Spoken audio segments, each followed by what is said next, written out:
묵상하심으로 4월 19일 주일 예배를 시작하도록 하겠습니다. 내가 죽지 않고 살아서 여호와께서 하시는 일을 선포하리로다. 여호와께서 나를 심히 경책하셨어도 죽음에는 넘기지 아니하셨도다. 내게 의의 문들을 열지어다. 내가 그리로 들어가서 여호와께 감사하리로다. 아멘. 영원 무궁토록 영광을 받으실 주님, 부활의 감격 속에서 지난 한 주간을 보내게 하시고 거룩한 주일 주님 앞에 서게 하시니 감사를 드립니다. 죽음을 이기시고 부활하신 주님, 친히 이곳에 오셔서 저희들이 드리는 예배를 받아 주시옵소서. 부활하신 후에 제자들을 만나 주시고 의심하는 도마에게도 보이셨듯이 오늘 이곳에 오셔서 우리 모두에게도 부활하신 주님의 귀한 모습을 보여 주옵소서. 예배하는 이 시간 부활의 주님을 배울 때 우리 안에 걱정과 근심과 의심이 사라지게 하여 주시옵소서. 예수님의 이름으로 기원하옵나이다. 아멘.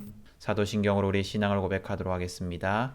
나는 전능하신 아버지 하나님 천지의 창조주를 믿습니다. 나는 그의 유일하신 아들 우리 주 예수 그리스도를 믿습니다. 그는 성령으로 잉태되어 동정녀 마리아에게서 나시고 본디오 빌라도에게 고난을 받아 십자가에 못 박혀 죽으시고 장사된 지 사흘 만에 죽은 자 가운데서 다시 살아나셨으며 하늘에 오르시어 전능하신 아버지 하나님 우편에 앉아 계시다가 거기로부터 살아있는 자와 죽은 자를 심판으로 오십니다. 나는 성령을 믿으며 거룩한 공교회와 성도의 교제와 죄를 용서받는 것과 몸의 부활과 영생을 믿습니다. 아멘. 찬송가 165장 찬양하도록 하겠습니다. 찬송가 165장입니다.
드려진 헌금을 위해서 봉헌 기도하도록 하겠습니다.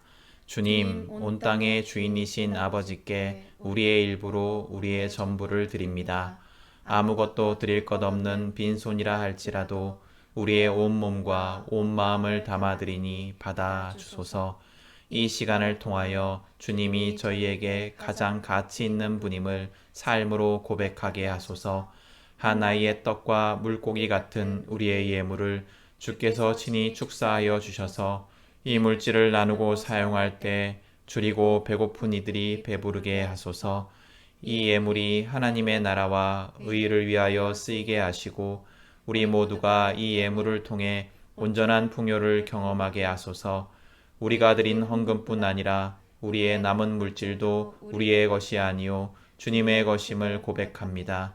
돈을 숭배하지 않고 하나님을 경배하게 하소서. 필요 이상을 얻으려 하지 않고 자족하며 나누고 흘려보내는 삶을 살게 하소서. 예물을 드리며 예수님의 이름으로 기도드립니다. 아멘. 오늘 우리에게 주신 하나님의 말씀은 요한복음 20장 19절에서 31절까지 말씀입니다. 요한복음 20장 19절에서 31절까지 말씀입니다. 제가 봉독할 때 여러분들도 각 가정에서 함께 봉독하도록 하겠습니다. 그날 곧 주간의 첫날 저녁에 제자들은 유대 사람들이 무서워서 문을 모두 닫아 걸고 있었다. 그때 예수께서 와서 그들 가운데로 들어서셔서 너희에게 평화가 있기를 하고 인사말을 하셨다. 이 말씀을 하시고 나서 두 손과 옆구리를 그들에게 보여주셨다. 제자들은 주님을 보고 기뻐하였다. 예수께서 다시 그들에게 말씀하셨다. 너희에게 평화가 있기를 빈다. 아버지께서 나를 보내신 것 같이 나도 너희를 보낸다. 이렇게 말씀하신 다음에 그들에게 숨을 불어넣으시고 말씀하셨다. 성령을 받아라. 너희가 누구의 죄든지 용서해 주면 그 죄가 용서될 것이요 용서해 주지 않으면 그대로 남아있을 것이다. 12제자 가운데 하나로서 쌍둥이라고 불리는 도마는 예수께서 오셨을 때 그들과 함께 있지 않았다. 다른 제자들이 그에게 우리는 주님을 보았소 하고 말하였으나 도마는 그들에게 나는 내 눈으로 그의 손에 있는 못자국을 보고 내 손가락을 그 못자국에 넣어보고 또 내 손을 그의 옆구리에 넣어보지 않고서는 믿지 못하겠소 하고 말하였다. 여드레 뒤에 제자들이 다시 집안에 모여 있었는데 도마도 함께 있었다. 문이 잠겨 있었으나 예수께서 와서 그들 가운데로 들어서셔서 너희에게 평화가 있기를 하고 인사말을 하셨다. 그리고 나서 도마에게 말씀하셨다. 내 손가락을 이리 내밀어서 내 손을 만져보고 내 손을 내 옆구리에 넣어보아라. 그래서 의심을 떨쳐버리고 믿음을 가져라. 도마가 예수께 대답하기를 나의 주님, 나의 하나님 하니 예수께서 도마에게 말씀하셨다. 너는 나를 보았기 때문에 믿느냐? 나를 보지 않고도 믿는 사람은 복이 있다. 예수께서는 제자들 앞에서 이 책에 기록하지 않은 다른 표징도 많이 행하셨다. 그런데 여기에 이것이나마 기록한 목적은 여러분으로 하여금 예수가 그리스도요 하나님의 아들이심을 믿게 하고 또 그렇게 믿어서 그의 이름으로 생명을 얻게 하려는 것이다. 아멘. 광고 말씀 드립니다. 오늘은 부활 후 두 번째 주일입니다. 우리 오늘 그 정부의 방역기간 결정이 난다고 합니다. 방역기간 결정 내용을 보고 다음 주에 오프라인을 할지 안 할지 결정하도록 하겠습니다. 그래서 될 수 있으면 할 수 있는 방향으로 주중에 공지하도록 하겠습니다. 우리 부활주일 헌금은 목적에 따라서 잘 지출되었습니다. 마음을 모아주셔서 감사드립니다.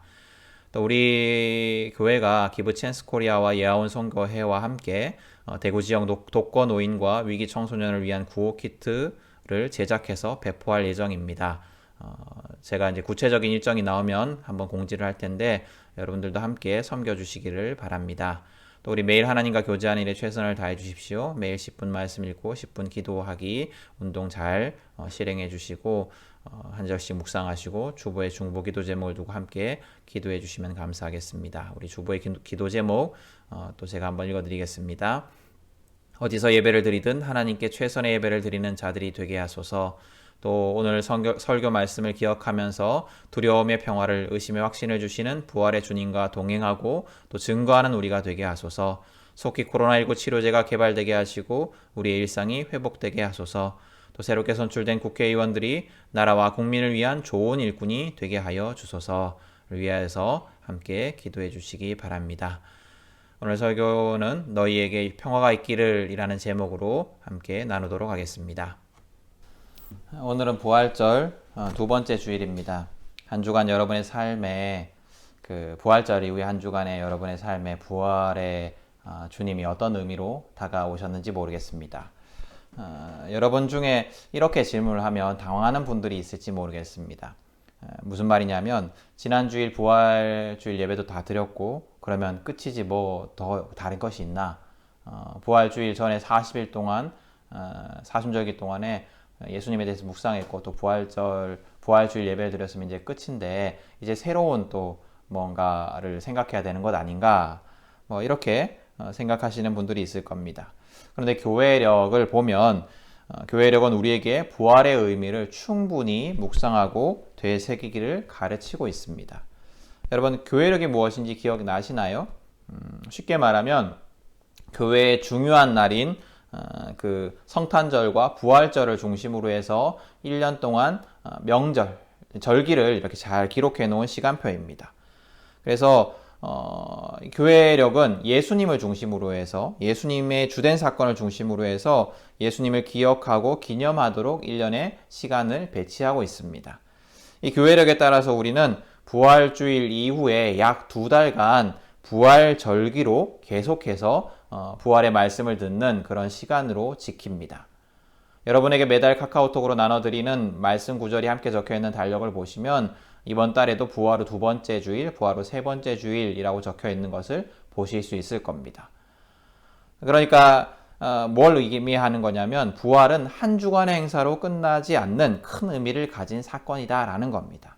그래서 오늘도 부활의 주님을 계속해서 말씀을 통해 묵상해 보려고 합니다.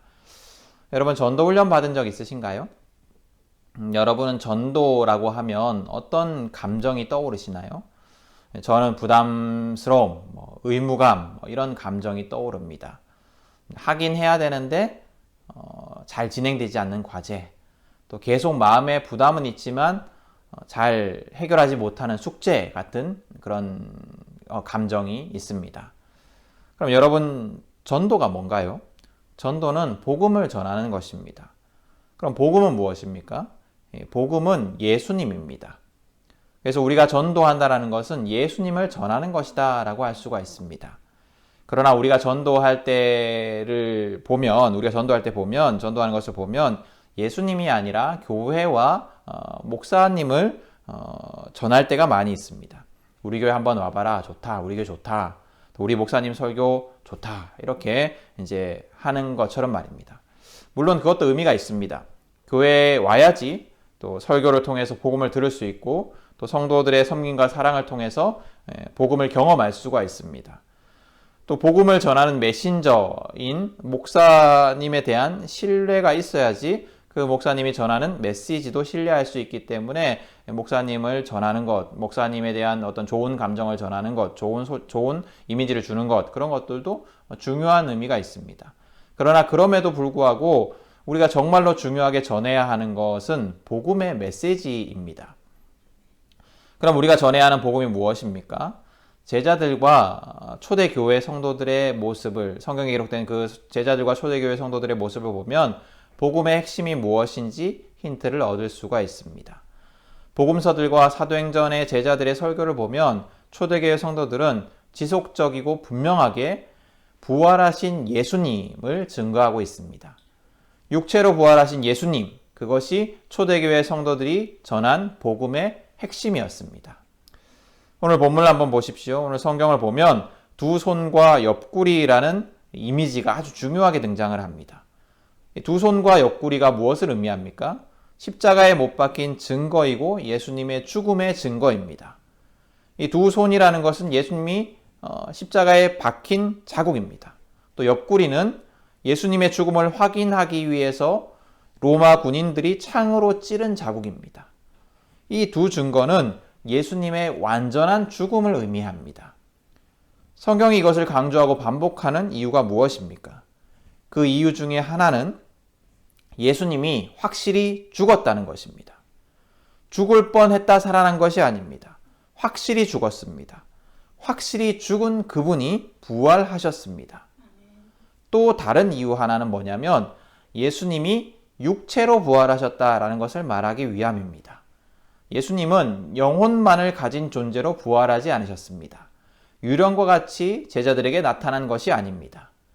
예수님은 십자가에 달리신 그 몸과 같은 실제 육체를 가지고 부활하셨습니다. 이것이 초대교회 성도들과 제자들이 전한 복음의 중요한 내용입니다.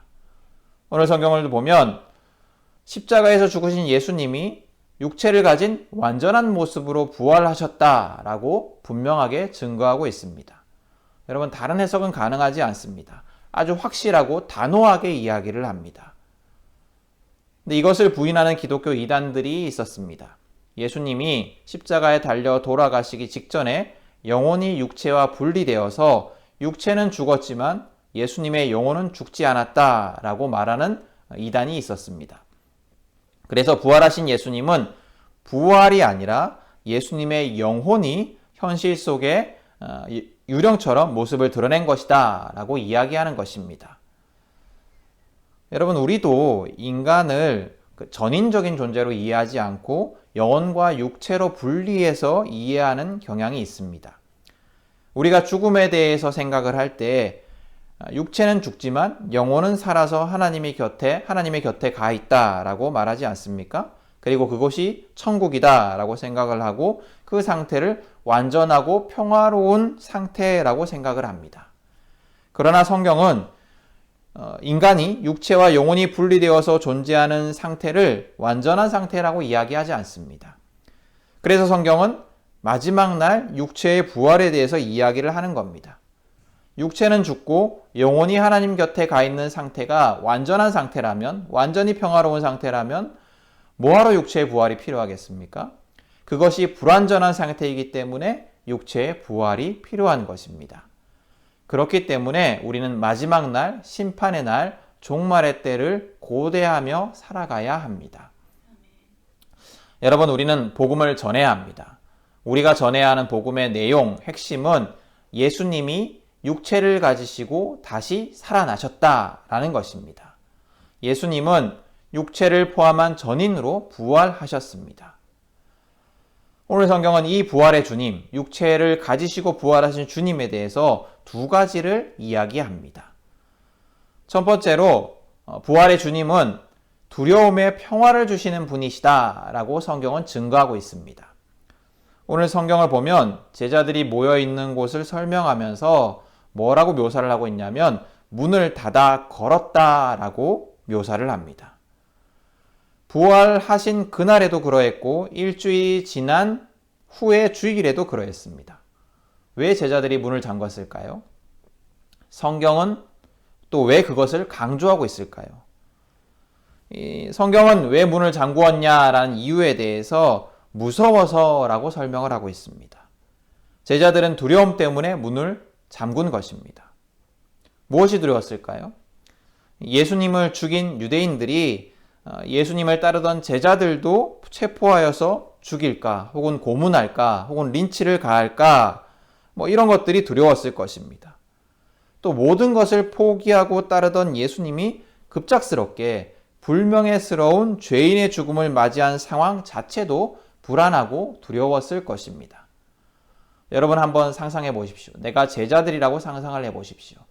내가 모든 것을 포기하고 따랐던 사람, 하나님이 약속하신 구원자라고 굳게 믿었던 사람, 근데 그 사람이 하나님을 모독한 죄로 그냥 사형도 아니고 아주 흉악하고 저주받을 만한 자들만이 당하는 방식으로 사형을 당했다면 내 마음이 어떻겠습니까?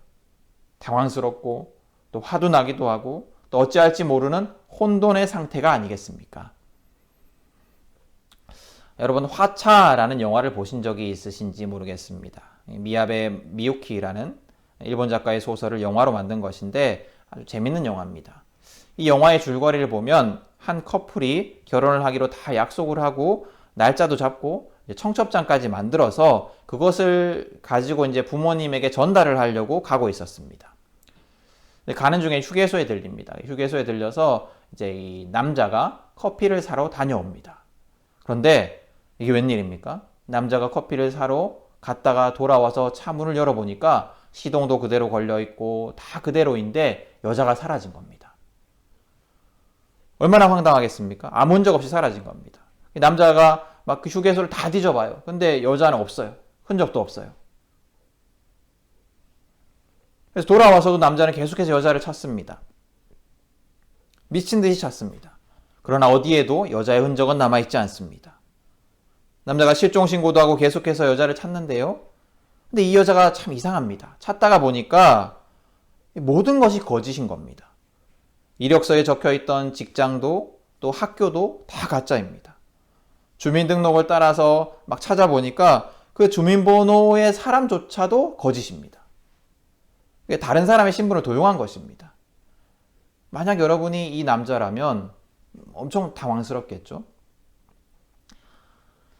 제자들의 입장에서는 지금 상황이 마치 그 남자와 비슷했습니다.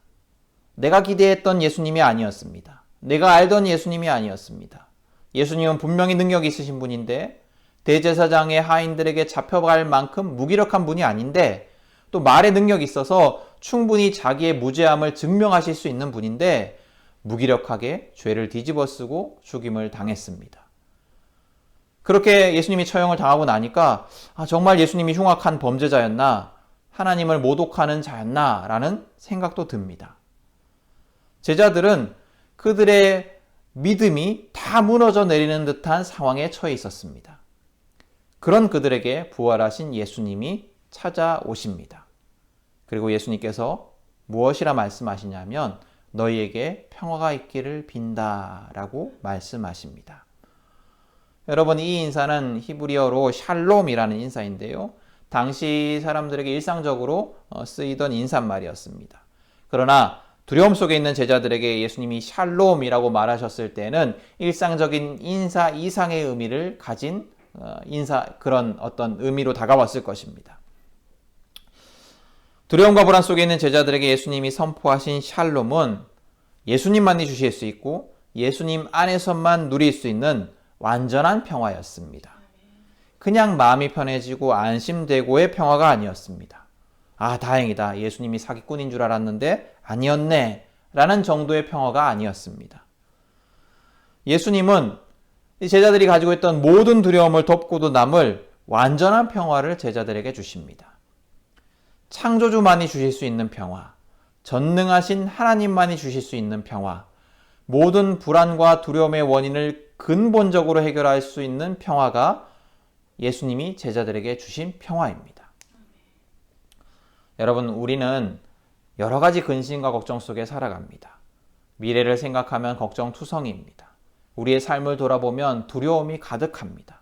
아무것도 확실한 것이 없습니다. 건강, 돈, 명예, 그리고 생명까지도 확실한 것은 없습니다. 며칠 전에 제가 고속도로를 운전을 하다가 금호분기점 근처에서 큰 사고가 난 것을 본 적이 있습니다.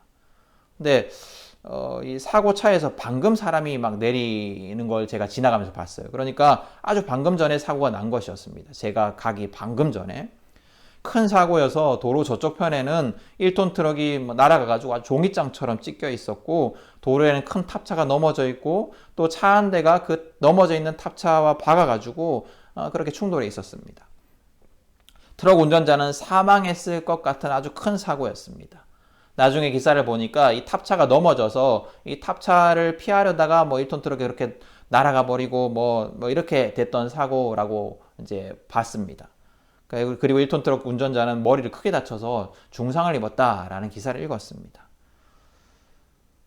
그 사고 현장을 지나면서 조금만 일찍 내가 가고 있었다라면 저 사고의 피해자가 나일 수 있었구나라는 생각이 들었습니다. 또 그렇게 생각을 하니 아주 소름이 끼쳤습니다. 여러분, 우리는 이처럼 늘 살얼음판 위에 있는 것처럼 불안한 삶을 살아가는 인생들입니다. 부활의 주님은 그런 우리에게도 완전한 평화를 주십니다. 부활의 주님을 통해서 우리의 삶이 죽음으로 끝나지 않음을 알게 하시고 부활을 소망하게 하심으로 우리에게 평화를 주십니다. 우리의 두려움을 모두 아시는 분이 우리의 인생을 책임지시고 있다라는 약속을 통해서 우리에게 평화를 주십니다. 여러분, 우리 주님, 예수님은 죽음도 이기신 분이십니다. 누구도 피해갈 수 없는 죽음, 어떤 능력으로도 이길 수 없는 죽음도 이기신 분이십니다. 그런 분이 우리의 구원자 되십니다. 우리는 그 예수님을 통해 죽음도 이길 수 있습니다. 우리가 무엇을 두려워하겠습니까? 그 예수님, 죽음을 이기신 예수님이 우리와 함께 하십니다. 우리는 언제나 혼자가 아닙니다. 예수님은 성령을 통하여 우리와 언제나 함께 하십니다. 우리는 어떤 경우에도 홀로 있지 않습니다. 전능하시고 은혜로우시고 우리를 너무도 사랑하시는 하나님, 또 예수님, 또 성령님이 우리와 함께 하십니다. 그러므로 우리는 완전한 평화 속에 거할 수 있습니다. 여러분, 우리가 어떤 상황 속에 있습니까? 여러분들이 어떤 상황 속에 있습니까? 우리의 걱정과 근심과 두려움이 무엇입니까? 부활의 주님을 의지하십시오. 부활의 주님께 맡기십시오. 주님이 주시는 평화가 우리 속에 있습니다. 주님의 완전한 평화를 누리는 우리 모두가 될 수 있기를 축복합니다. 두 번째로 부활의 주님은 제자들의 의심에 확신을 주시는 분이다 라고 오늘 성경은 증거하고 있습니다. 제자들은 예수님의 부활에 대해서 기대하지 않았습니다. 예수님이 너무도 확실하게 죽었기 때문입니다. 사람이 죽었다 살아난다는 것은 기대할 수 있는 그런 사건이 아닙니다. 그리고 또 예수님의 사형을 집행했던 로마 군인들은 일을 허투루 하는 사람들이 아니었습니다. 그들은 철두철미했고 그 철두철미함이 로마 제국을 거대한 세계 제국으로 만들었습니다. 그들이 예수님을 못 박았다면, 그들이 예수님을 처형했다면 예수님은 말할 것도 없이 반드시 죽은 것입니다. 오늘 성경에는 예수님에 대한 의심의 대표적인 인물로 도마가 등장을 합니다. 그러나 제자들 중에 도마만 특별히 의심이 많았다고 볼 수는 없습니다. 아마 다른 제자들도 도마와 같이 부활의 예수님을 보지 못했더라면 똑같이 행동했을 겁니다. 그만큼 예수님은 확실히 돌아가셨기 때문입니다. 확실히 죽었기 때문입니다.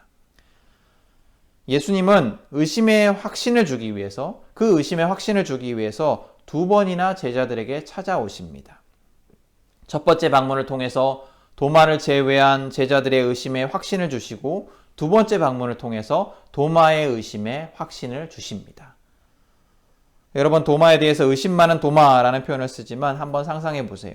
내가 도마였다면 예수님의 부활을 믿을 수 있었겠습니까? 다른 제자들이 예수님이 다시 살아나셔서 우리를 찾아오셨어 라고 말한다 해도 여러분 상상해 보십시오. 믿을 수 있겠습니까? 십자가에 달려 죽으셨고 장례까지 치루었습니다. 무덤에 예수님의 시신을 가져다 놓았습니다. 확실히 죽었습니다. 그런데 그분이 다시 살아나셨다고요? 아마 다른 제자들에게 우리가 이렇게 반응하지 않겠습니까? 야, 너희들 헛것 본 거 아니냐? 너희들 지금 너무 충격을 받고 두려워서 정신이 이상해진 거 아니냐? 이렇게 말하고 생각하지 않았겠습니까? 그러니 도마가 한 말은 어찌 보면 당연한 말입니다. 25절 말씀입니다. 나는 내 눈으로 그의 손에 있는 못자국을 보고 내 손가락으로 그 못자국에 넣어보고 또 내 손을 그의 옆구리에 넣어보지 않고서는 믿지 못하겠소. 당연한 얘기입니다. 예수님은 그 도마에게 찾아오셔서 도마의 의심을 확신으로 바꾸어 주십니다. 여러분, 부활의 예수님을 만난 도마의 고백을 한번 보십시오. 도마는 부활하신 예수님을 보고 난 다음에 이렇게 고백을 합니다. 나의 주님, 나의 하나님. 이게 얼마나 놀라운 고백입니까? 나의 주님, 나의 하나님이라는 고백은 우리가 흔히 이렇게 고백을 하니까 별것 아닌 것 같은 고백처럼 보이지만 어떤 고백이냐면 예수님, 나와 함께 하셨던 예수님, 그 예수님이 단순한 선생이 아니라 단순한 인간이 아니라 신이다, 하나님이다, 우리를 창조하신 그 하나님과 같은 분이다 라는 고백입니다. 인생을 바쳐 따르던 분의 갑작스러운 죽음으로 인해서 이분이 메시아였던가 아니었던가, 이분이 사기꾼은 아니었던가 라고 의심했었을지 모르는 도마가 부활의 주님을 보자마자 나의 주님, 나의 하나님이라고 고백한 것은 부활의 주님이 주시는 확신, 그 부활의 주님이 주시는 확신 없이는 불가능한 일입니다. 도마의 마음속에서 일어난 확신이 아닙니다. 부활의 주님이 주신 확신입니다. 여러분, 우리 중에 의심 있는 자가 있습니까? 예수님을 온전히 의지하지 못하는 사람이 있습니까? 예수님이 우리를 죄에서 구원하실 분으로 믿지 못하는 분들이 있습니까? 예수님의 종으로 살아가지 못하는 사람이 혹시 우리 중에 있습니까? 부활의 주님을 만나기를 사모하십시오. 부활의 주님이 우리를 찾아와 주시면, 그리고 우리에게 확신을 주시면 우리의 모든 의심은 확신으로 바뀔 것입니다. 인생을 살아가다 보면 의심이 생길 때가 있습니다. 하나님이 나를 버리셨나? 예수님이 온전한 평화를 주신다고 하는데 왜 나는 이렇게 걱정거리가 많고 두려울까? 내 인생에 예수님이 함께 하시지 않는 것은 아닐까? 여러분, 그런 마음이 들 때 부활의 주님을 사모하십시오. 바라보시고 또 요청하십시오. 부활의 주님이 우리를 찾아오셔서 나와 함께 하심을, 나를 채워주심을, 평화를 주심을 사모하고 기대하고 요청하십시오. 그러면 예수님께서, 부활하신 예수님께서 우리에게 오셔서 우리에게 그 확신을 주실 것입니다. 아멘. 의심이 확신으로 바뀌는 은혜가 우리 모두에게 있기를 축복합니다. 아멘. 여러분, 부활의 주님은 두려움에 평화를 주시는 분이십니다. 부활의 주님은 의심에 확신을 주시는 분이십니다. 그리고 이 부활의 주님이 이제 우리를 부르십니다. 21절 말씀 한번 보십시오. 예수님께서 제자들에게 평화를 기원한 다음에 이렇게 말씀하십니다. 아버지께서 나를 보낸 것과 같이 나도 너희를 보낸다. 하나님이 예수님을 세상에 보내셨을 때 하나님의 모든 능력을 예수님에게 부어주셨습니다. 그래서 예수님은 하나님의 이름으로 죄사함을 선포하였습니다. 여러분, 죄를 사하는 능력은 죄 없으신 하나님만이 행할 수 있는 능력입니다.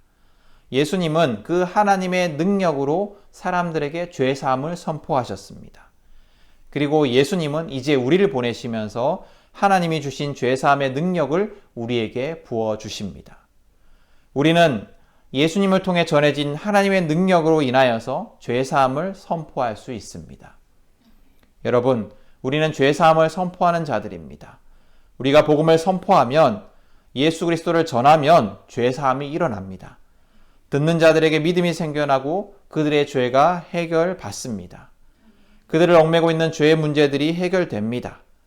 우리는 그 놀라운 능력, 사람을 살리는 능력, 죄로 인해 영원한 고통 속에 거하는 자들을 구원하는 능력을 선포하는 자들입니다. 아멘. 여러분, 우리에게는 그런 능력이 있습니다. 아멘. 예수님은 우리에게 그런 능력을 주시며 우리가 예수님의 일에 동참하기를 원하십니다. 아멘.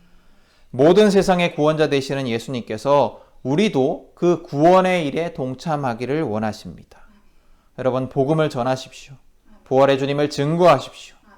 인생의 걱정과 근심과 두려움에 평화를 주시는 예수님, 그 예수님을 나의 구주로 믿지 못하고 예수님께 모든 것을 맡기지 못하는 그 의심의 확신을 주시는 예수님, 죄로 인한 고통에서 완전한 해방을 주시는 예수님을 증거하십시오. 예수님이 이 일을 위해서 우리를 지금 부르고 계십니다. 이 예수님의 부르심에 응답하는 우리 모두가 될 수 있기를 축복합니다. 오늘 말씀을 기억하시면서 잠시 기도하도록 하겠습니다.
부활의 주님, 우리를 위하여 죽으시고 부활하셔서 우리를 죽음에서 건지사 하나님의 자녀 되게 하신 주님의 사랑을 기억하며 감사를 드립니다. 주님이 허락하신 구원의 기쁨 잊지 않고 증거하며 살아가게 하여 주시옵소서. 주님, 우리는 주님이 두려움의 평화를 주시고 의심의 확신을 주시는 분이심을 고백합니다. 우리를 찾아와 주시고 우리와 동행하여 주셔서 우리의 두려움 속에 완전한 평화를 주시고 우리의 의심에 주님의 함께 하심의 확신을 주셔서 우리의 삶이 부활의 기쁨이 가득한 삶이 되게 하여 주시옵소서. 주님, 우리가 부활의 주님을 증거하기를 원합니다. 주님이 우리를 부르시고 복음을 증거하는 일에 함께 하시기를 원하시니 우리가 순종하겠습니다. 우리가 주님과 함께하며 주님의 평화를 증거하게 하시고 죄사함의 능력을 증거하게 하여 주시옵소서. 우리가 누리는 죄사함의 능력이 우리를 통하여 온 세상에 증거되게 하여 주시옵소서. 우리의 매일의 삶 가운데 필요를 아시는 주님, 의심하지 않게 하시고 주님만을 바라보게 하시며 주님이 온전히 채우시는 것을 경험하게 하여 주시옵소서. 주님, 우리 아이들을 위해서 기도합니다. 온라인 개학이라는 새로운 환경 속에 잘 적응하게 하시고 건강을 지켜 주시옵소서.